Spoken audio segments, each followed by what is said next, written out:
Hello everyone, welcome back to my channel. Today we are going to continue with our topic on how to save and thrive in this economy. Now in my backyard, I am able to produce food. Food is one of the most expensive items in our budgets. So how do you reduce on that budget? You try as much as possible to produce food wherever you are, the ones that you can, because it is not realistic to produce everything that you may need, but the ones that you can will greatly reduce the cost of food on your part. And the upside of it is that you also know what exactly you are consuming, especially for the vegetables. You can grow your vegetables organically so that you don't end up consuming a lot of pesticides from the ones that we buy in the markets or the stores where we are not sure how they are grown. So come with me and let me show you exactly how I grow my own vegetables. Now in this small garden, I have been able to reclaim the land because it is very rocky, but I've been able to reclaim it using the no-till method. So what is the no-till method? This is a method that I use to grow crops without disturbing the basic soil structure. So what I first do is get these carton boxes, place them on the ground, and then add manure mixed with soil on top. Okay, so basically what the cardboard box does is to suppress and kill the weeds beneath without me actually digging them up. So that helps to reduce the disturbance of the soil, and once the carton box has been used to suppress the weeds, it will break down and contribute in being the manure. That way you have a healthy soil structure to begin with. Okay, so this is what I do. These are the manure. These are droppings from my chicken house. Later on, I'm going to show you the chicken that produce this manure. At this point, you can see that I've already covered the cardboard box with soil and manure. And this mixture is what I'm going to use to grow my plants. At this plot of land, I'm planning to grow cowpeas, amaranth, and coriander. I decided to plant the amaranth because the pests love amaranth. When you have it in your garden, they will leave all your other vegetables and attack the amaranth. Therefore, you do not need to use pesticides to control the pests. This is a biological weapon that I am using. Once the planting is done, it's important for you to water your garden. As you can see, I do not have a sprinkler, but I bought a garden hose, which I am now using to water my plants. I just squeeze the mouth of the pipe and then mimic the rain in order not to disturb the already planted seeds. Remember I said I've planted cowpeas, parsley or coriander, and amaranth. And in a few days they will sprout and you'll be able to see how I did the planting. It's important to always water your garden very early in the morning and late in the evening. This will enable you to conserve water, because if you water them during the day, most of it will be lost through evaporation. And in this rainy season, you might not need to water every day, because there are some days when the rains will fall. You do not want waterlogged plants. You just want them to water enough. As you might have noticed, I have other vegetables already growing in another part of the garden. The giant nightshade, or what we call managu. I have the spider plant, what we call saget, and amaranth, or what we call terere. In addition to that, I also have pepper. The jalapeno black pepper also grows on this garden. It's not very big, but I have sectioned it into parts to enable me grow as much as I can. If you do not have a sprinkler or a pipe, you can manually water your plants. Just get your water in a bucket and water your plants morning and evening when it is not raining.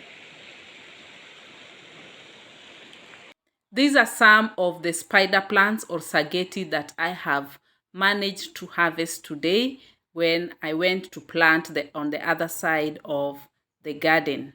As you can see, they are fresh and organically produced. My peppers are also there. I found some that were ready, so I harvested them. They will ripen in the house.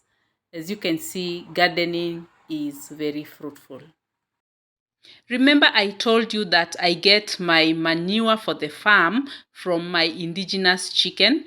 This is where the process starts. I have a small incubator where I hatch the eggs that are laid by the hens. This is more productive for me because I have a higher hatch rate than when I let the hens brood.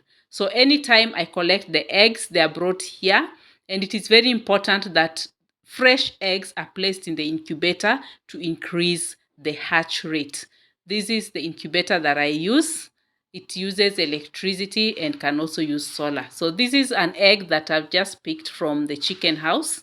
And the correct way of placing the egg, you see the egg has the narrow end and the broad end. So you place it on the tray using the narrow end so that the broad end where the air circulates is left open, or it's left up in the air to preserve the egg.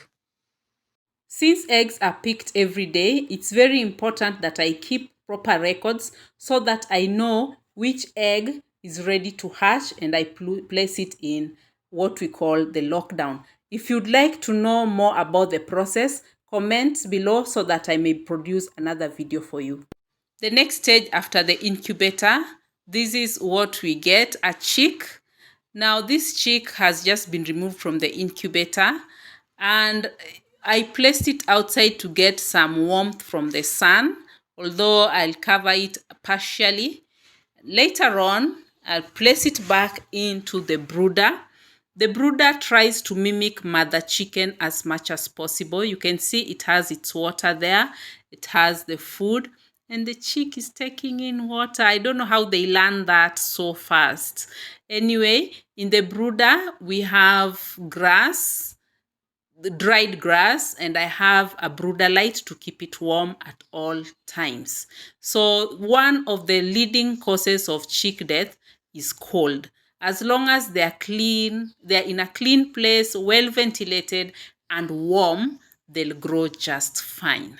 So that water I've given it, it has what we call the chick start. It's a mixture that is put in their water in the first week of life to enable them to be stronger because they are not walking around with their mother. Okay, so the brooder light is there, and as you can see, we also have dry grass to keep them warm and dry. It absorbs when they drop the droppings. Sorry, it is to keep them warm, basically. Yeah, so this is the dry grass that I'm talking about. It absorbs the moisture from the droppings of the chicken. Okay, so this is freshly laid down. I have other chicks outside that are a bit older, so when it gets cold in the evening, they return into the brooder. Okay, so this is where the younger chicks are kept. It's just a room that I converted into a brooder, and you can, like I always say, use what you have, use locally available materials. Okay, so this is my very simple brooder, just a brooder light, grass on the floor, a drinker, and feeds. Okay. When I think about the ways that you have blessed my life, I sing a song of praise and thankful tears fill my eyes. 'Cause your love's too much for my heart to contain, joy too much, my feet won't refrain. Next, we go outside where I have these structures or cages that I produced. I believe in letting the chicken roam free, but remember this is an urban setting and I have a neighbor. I would not want to upset them. So what I'll do, because I have grass in the backyard, what I do is that I produced or I made these cages that have wheels. So we usually transport them, or we push them from one side of the compound to another so that they are able to eat the grass. You can see there are wheels there. We just put 2 wheels per cage, and the cages, they are basically to keep them safe, but they are also like they are free ranging, because once every 2 days they are moved to a new location so that they're able to eat grass and walk around freely without disturbing the neighbors. So this is an option if you are in an urban setting, and there's a door there, you can even lock it at night. So on the sides, you can see I have covered so that they don't feel cold at night. And we've also, you see, those are the wheels that I was talking about. So you don't cover everywhere. Just I covered half of it so that air can circulate. Air is very important. And also during the day, they can get sunlight. This is the one that I use. Even when I'm alone, I'm able to move these cages. I have 2 cages, one for the big chicken and one for the slightly younger chicken, the ones that are already out of the brooder. Okay? And like I said, these are purely indigenous breeds. They are more hardy, they are able to survive outside, but also we try to make their environment a bit more friendly. Okay? So you don't have to build a chicken house. You can have this, which is very mobile. Inside we have the feeders and drinkers, and the chicken are happy. Okay? So you can do it. Like I say, use locally available materials, use what you have, and just start. As you can see now, I can get eggs, I can get chicken anytime I want. These are the big ones. Okay? And they are happy. They are foraging.